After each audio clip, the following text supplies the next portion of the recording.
My presentation is about the article on multisensory brain mechanisms of bodily self-consciousness. Mainly, this article tried to explain how certain parts of the brain have a more relevant importance in certain aspects of human consciousness. This article studied three different aspects, and these were self-identification, which is the experience of owning a body, self-location, which is the experience of where I am in space, and the first person perspective, which is the experience from where I perceive the world. The self is normally experienced as a single representation of the entire, spatially situated in the body, rather than as a collection of several different body parts. Moreover, these three aspects are the necessary constituents of the simplest form of self consciousness that arises when the brain encodes the origin of the first person perspective from within a spatial frame of reference that is self location associated with self identification.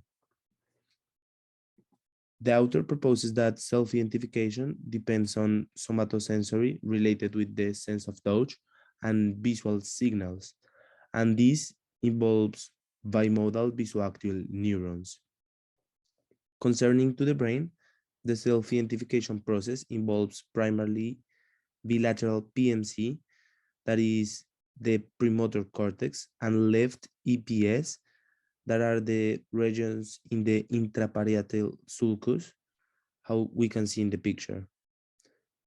The first person perspective rely on visual and somatosensory input. The self-location depends on the first person perspective. Moreover, the first person perspective and self-location involve the posterior parietal and TPG, that is the temporoparietal junction regions with a right hemispheric predominance.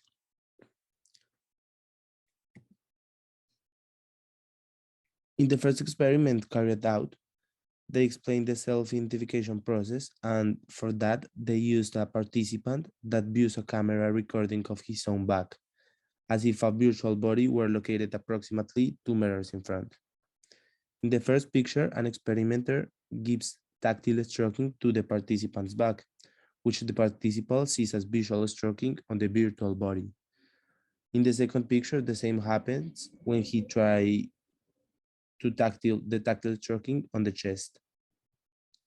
In the third picture, they used a portable mirror device in which several aspects of bodily self-consciousness, including self-identification, were manipulated. For that, they used four portable mirrors that were aligned around the participant in such a way that the participant could see in front of him a visual projection of his body in an horizontal position.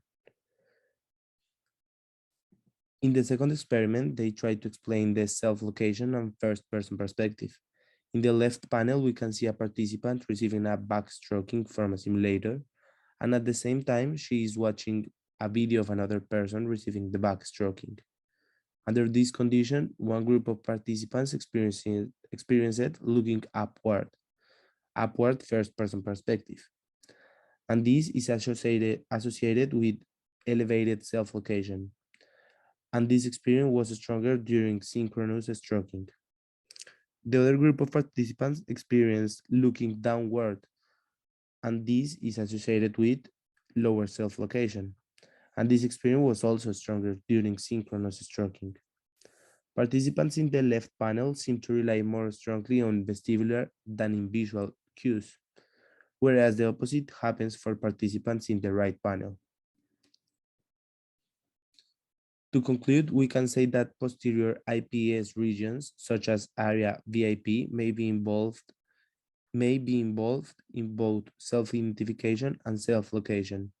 I also believe that is necessary for the research with new technological advances that may help to identify better how the different signals work with different brain mechanisms.